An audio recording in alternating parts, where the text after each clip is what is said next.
Well, welcome everyone to our Sunday worship from St Clements, Castle Bromwich. Today, our service is being streamed without people here in church, following the decision of our PCC to suspend services until COVID infection rates drop to a safer level. So please, as the slogan goes, do stay at home, save lives and protect the NHS. And keep in touch with one another as you have been by phone or social media. Particularly try and remember those quieter ones that are more easily forgotten. As we begin, let's take a moment to pray for those most affected at this time, especially those in hospital and families who are anxious for them, and those who are bereaved. And let's also pray for those who are suffering from fear and isolation as well. Lord of all grace and peace, draw near to those in fear and suffering at this time. Grant them strength and peace, and inspire us who remain healthy and able to communicate with an awareness of others who need support and love at this time. And make us channels of encouragement and support so that we may love our neighbours and love as you have loved us. Amen.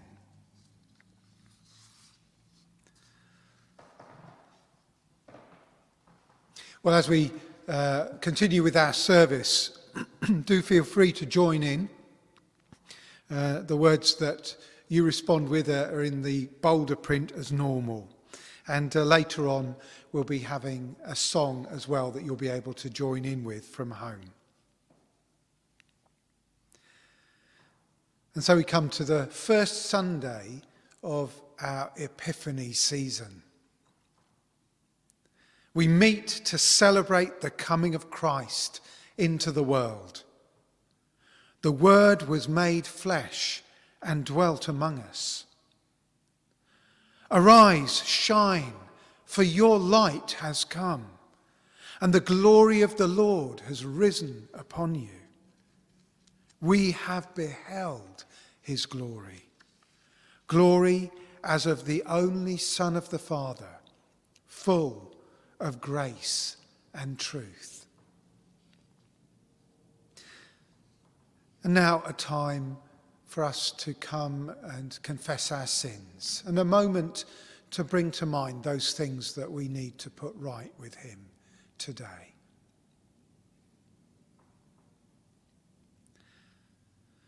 Christ, the light of the world, has come to dispel the darkness of our hearts. So in his light, let us examine ourselves and confess our sins. Lord Jesus, illuminate the darkness in our hearts. Lord, have mercy. Lord, have mercy. Lord Jesus, open our eyes to your saving love. Christ, have mercy. Christ, have mercy. Lord Jesus, unstop our ears to hear your living word. Lord, have mercy. Lord, have mercy. And now may Almighty God, who sent his Son into the world to save sinners, bring you and me his pardon and peace, now and forever. Amen. And the collect for this Sunday. Eternal Father, who at the baptism of Jesus revealed him to be your Son, anointing him with the Holy Spirit, grant to us who are born again by water and the Spirit, that we may be faithful to our calling as your adopted children, through Jesus Christ, your Son, our Lord, who is alive and reigns with you in the unity of the Holy Spirit, one God, now and forever. Amen. And now we're going to hear our Bible reading, which today is read to us by Linda.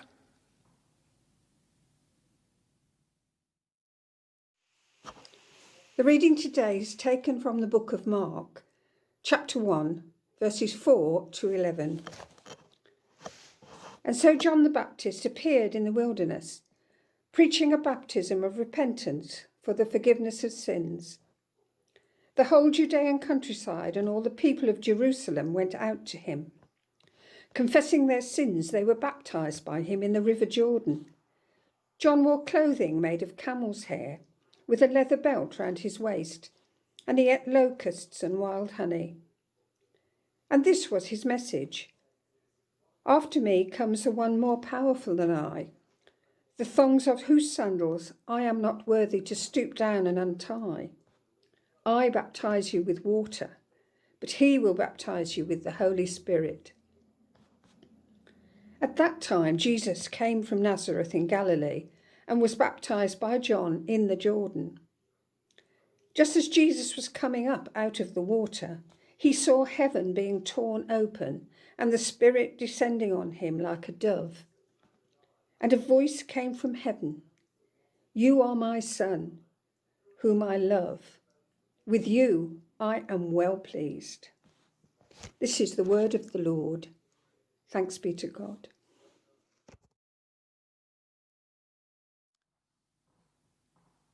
Thank you, Linda. And now a short prayer.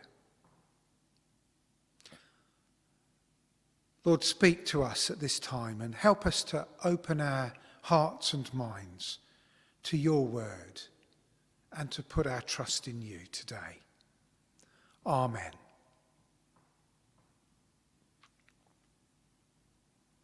So John the Baptist appeared in the wilderness, preaching a baptism of repentance for the forgiveness of sins. The whole Judean countryside and all the people of Jerusalem went out to him. That's what we heard in our reading just. The whole Judean countryside and all the people of Jerusalem. Something was going on here.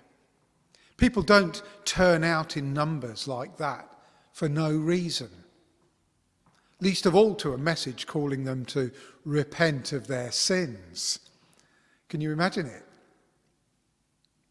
It seems to me rather like those moments that we see from time to time where there is a corporate outpouring of longing or grief or a realization of loss, or a gathering that takes place that expresses a solidarity, not one that comes from victory, but a longing for solidarity in a time of need.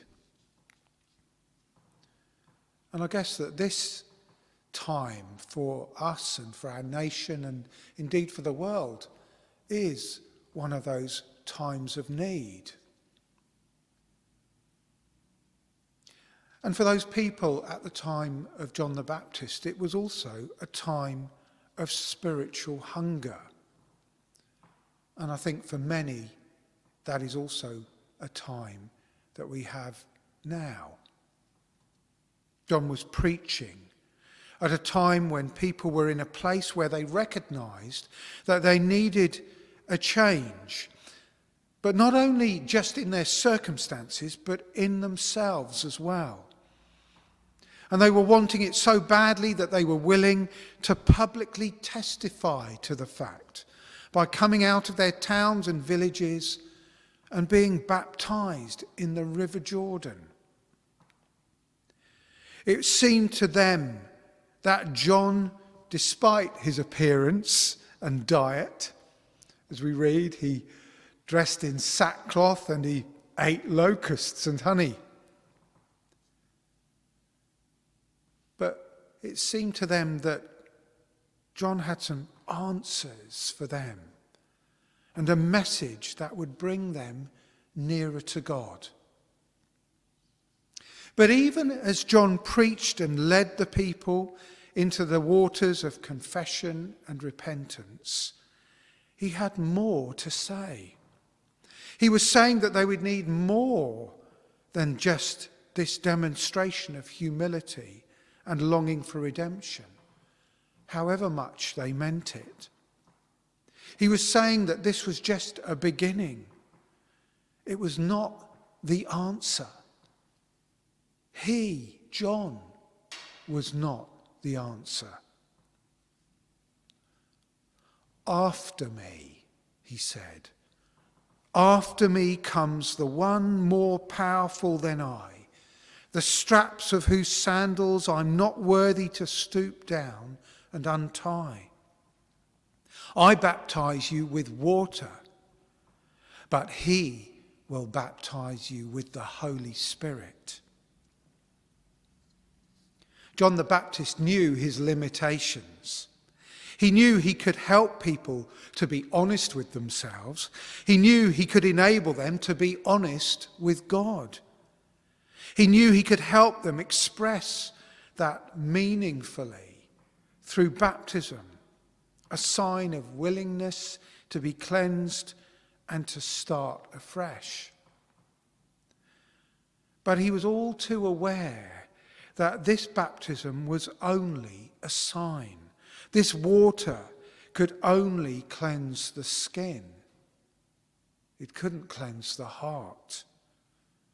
That was someone else's job.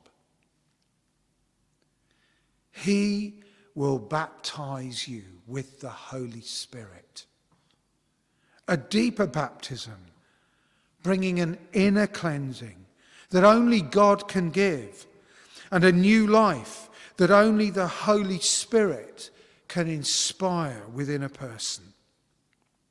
It was something John could not offer, but Jesus could. And then Jesus was there, coming alongside them all in their longing for holiness, sharing in their desire to be made new, being baptized with them. Jesus was there with God the Father, speaking his word of love and revelation, his epiphany. This is my beloved Son, in whom I'm well pleased. And then the Holy Spirit coming down from heaven like a dove to anoint him, Messiah. After me comes one more powerful than I, John had said. And he knew him when he saw him. In other Gospels we read that John said, Lord, I should be baptized by you. And to his own followers, behold the Lamb of God who takes away the sin of the world. So here we are in the season of Epiphany. And Epiphany means enlightenment or revelation. So what epiphany do we need today? I think that it's the same one as those who flocked to John in the wilderness experienced for themselves. It's the knowledge that words and acts of repentance, however genuine, are never going to be enough. And that flocking to a place of worship with others of similar persuasion, to hear the teachings of priests or prophets, is only the beginning of what we seek. Because all of that can only get us as far as John the Baptist could get those people that came to him. That knowledge is just as well at a time when it's difficult for us to meet together It's an encouragement as well. An amazing truth. Because all of those things that we mean and that we love to experience and that we find so helpful, all of those things only take us so far. We need the one who comes after. We need Jesus himself. He's the Son of God who comes alongside us as we turn to God with honesty to express our need for change. He's the one who baptizes with the Holy Spirit, cleansing and refreshing our inner life, bringing forgiveness and new meaning and hope, whatever our circumstances. Jesus invites us into a personal relationship with him in order that every day we can learn to walk with him and live in his presence.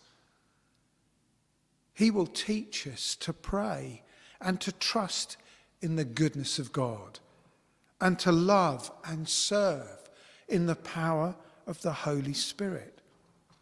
And this is the real invitation that the Christian faith holds out to everyone. Come to Jesus. Trust in him. Invite him to be your Lord and Saviour. Follow him in faith and obedience. Ask him to baptize you with the Holy Spirit. Behold, I stand at the door and knock, says Jesus in the book of Revelation in the Bible. If anyone opens the door, I will come in. I remember that verse from my youth when, as a teenager, I did just that. I came from a non-church-going family. And even at that age, I was looking for truth and meaning in my life. This year will be my 50th year of knowing that Jesus kept his promise for me. And that when I opened the door and I invited him in, that's what he did. He came into my life. And so my walk with God became so much more deep than faithful church attendance and well-meant prayers. I began to know him for myself. My prayers were not just said, they were received. And my conversation and my walk with Jesus began.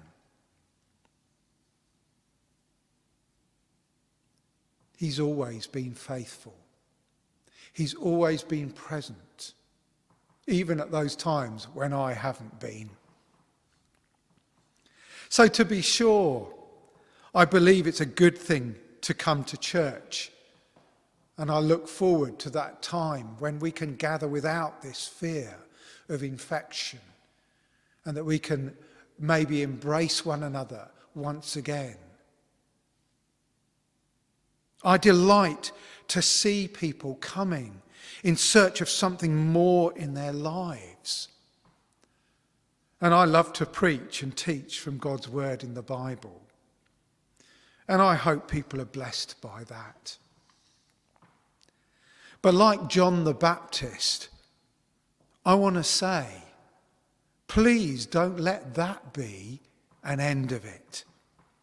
There is far more.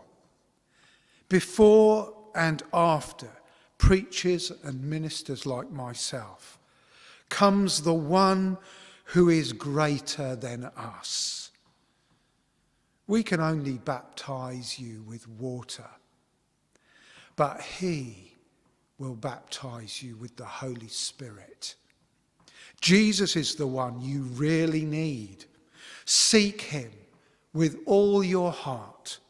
Invite him into your life and discover what it is to be more than just a faithful churchgoer and more than just an honest and good person. However young or old you may be, however distant or undeserving you may feel, it's never too late to start learning what it means to walk with Jesus, who loves you and gave himself for you. And to do that with all its joys and challenges.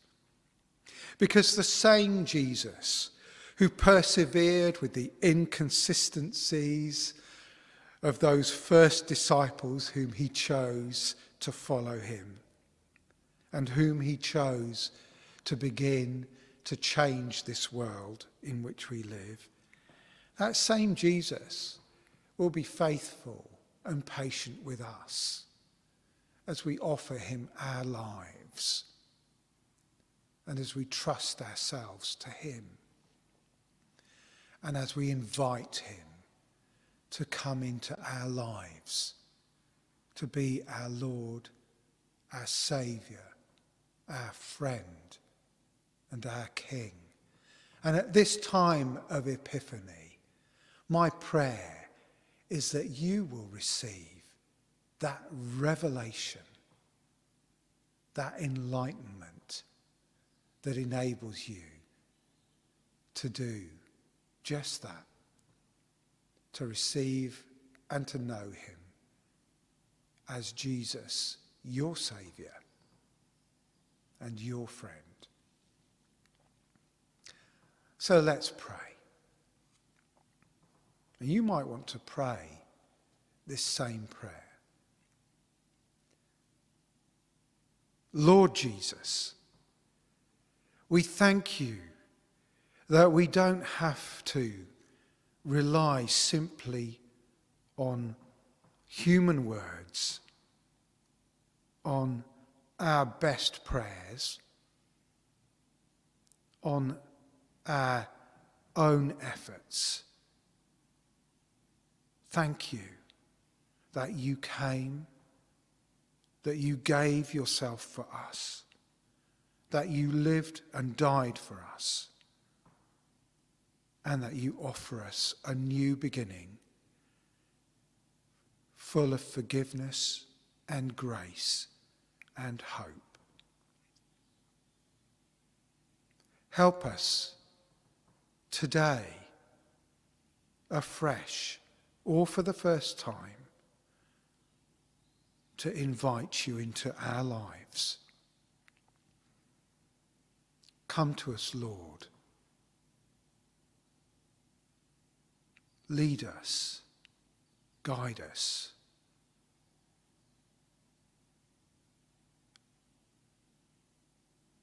We trust in you. Amen.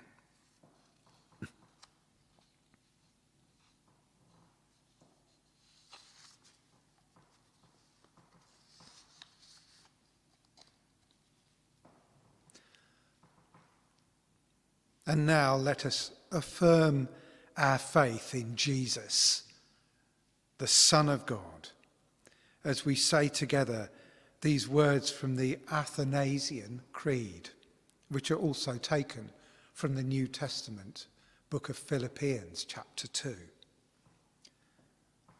And so we remind ourselves that though he was divine, he did not cling to equality with God, but made himself nothing. Taking the form of a slave, he was born in human likeness. He humbled himself and was obedient to death, even the death of the cross. Therefore God has raised him on high and given him the name above every name, that at the name of Jesus every knee should bow and every voice proclaim that Jesus Christ is Lord, to the glory of God the Father. Amen. Well, now an opportunity to worship him in song as we sing together. Light of the world, you stepped down into darkness. Here I am to worship.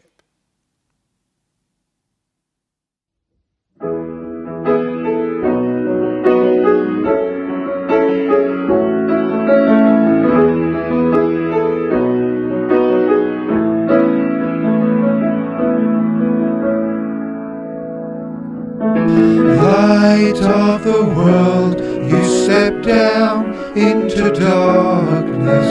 Open my eyes, let me see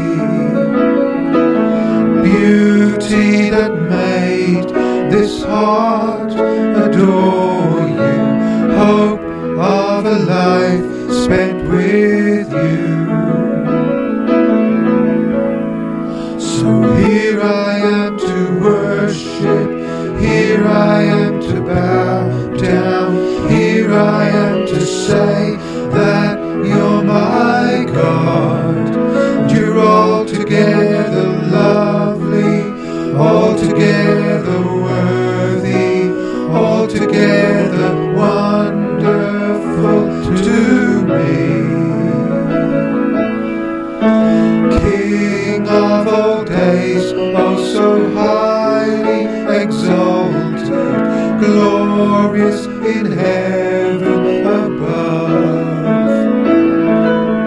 Humbly you came to the earth you created, all for love's sake became poor. So here I am to worship, here I am to bow down, here I am to say that you're my God. You're altogether lovely, altogether worthy, altogether wonderful to me. And I'll never know how much it costs to see my sin upon that cross, and I'll never know how much it costs to see my sin upon that cross. So here I am to worship, here I am to bow down, here I am to say that you're my God. You're altogether lovely, altogether worthy, altogether wonderful to me. So here I am to worship, here I am to bow down, here I am to say that you're my God. You're altogether lovely, altogether worthy, altogether wonderful to me.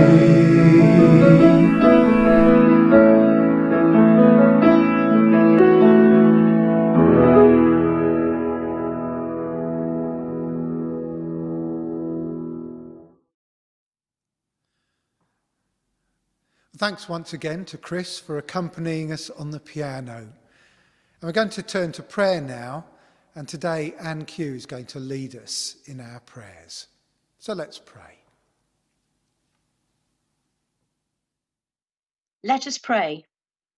Loving Father, during this lockdown we are experiencing, there are many families and loved ones that are not able to be with each other, but we know that you are always with them. And while there is a feeling of hopelessness, would you bring fresh encouragement? Where there is a feeling amongst people of despair, bring hope. Lord, in your mercy, hear our prayer. Everlasting God, we give thanks today for this new day. And even though we find ourselves in lockdown situation, we are able to share with one another your holy word through the gift of technology and focus on the baptism of our Lord. Let us remember our own baptisms and our calling to be Christians. May we be filled with such joy as we believe in you that hearts overflow with love for you and for all we meet along our life's journey. Help us to understand the mystery of the baptism of your Son, Jesus Christ. May we walk in your way, live our life for you, and be always aware of your presence day by day. Lord, in your mercy, hear our prayer. Creator God, we pray for countries where there is war or conflict, and pray that you would look mercifully upon the sufferings of the people involved. We particularly pray today for America, and we pray for a peaceful transition of power. We pray for our Queen and government and world leaders, and give them wisdom and courage in making the right decisions in difficult situations, turning wrongs into rights, and meeting the needs of those who are suffering, especially during this pandemic that's worldwide. Lord, in your mercy, hear our prayer. Almighty God, we lift in prayer all who work on the front line. We think of the NHS workers and pray that you would strengthen them as they experience long and difficult and exhausting hours in their vocations. Heal them of their trauma and anxiety and replace that with your peace.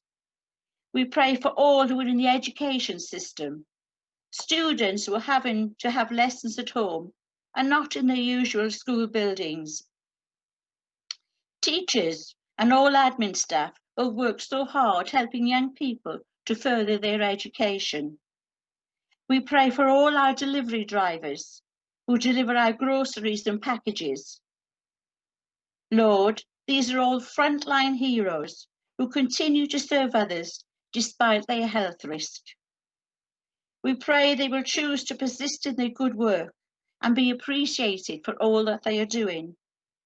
Thank you, Lord, for being our refuge and our strength. Lord, in your mercy, hear our prayer. Heavenly Father, we lift up our loved ones and we pray that you would protect and guide them daily. Keep them safe, Lord, and grant them the opportunity to enjoy good health. Lord, we pray for your guidance in all aspects of our lives. Give our church leaders and mission apprentices and guide those who are missionaries in both our countries and countries worldwide. May their hearts, hands and feet always be firmly planted in the riches of your word and holy being. Lord, in your mercy, hear our prayer.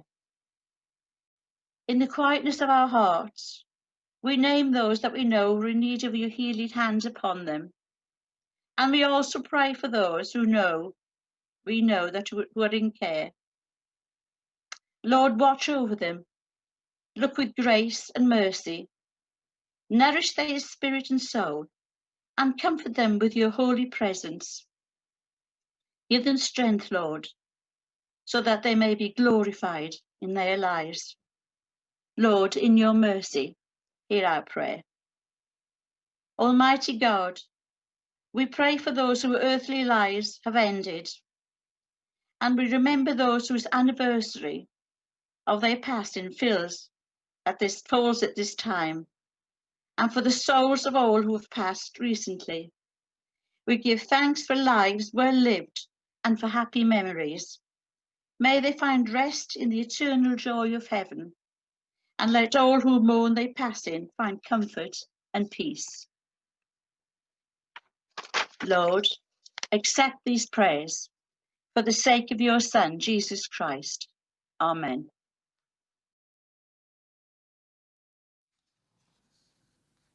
So we continue in our prayers as we say together the Lord's Prayer.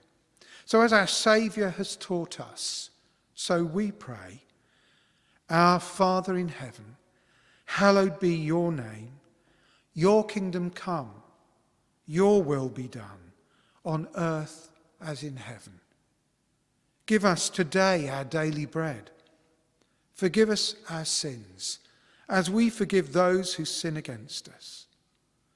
And lead us not into temptation, but deliver us from evil. For the kingdom, the power, and the glory are yours, now and forever. Amen.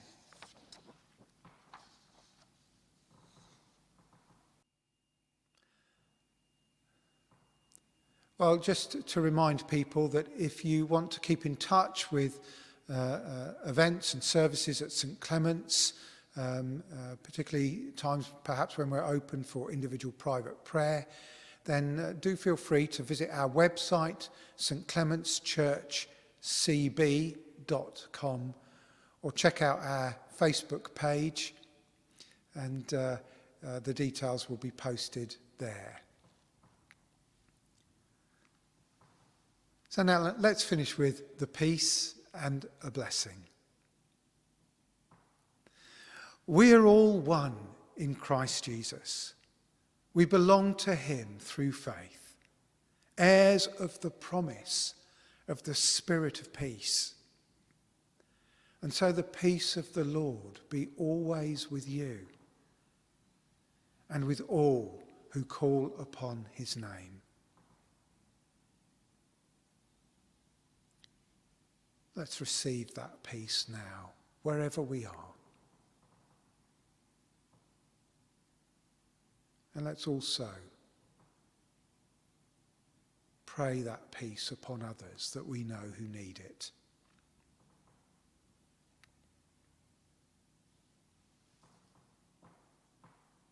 And now a blessing. May God, who in Christ gives us a spring of water welling up to eternal life, perfect in you and me the image of his glory. And the blessing of God Almighty, the Father, the Son, and the Holy Spirit be with each one of us, now and forever. Amen.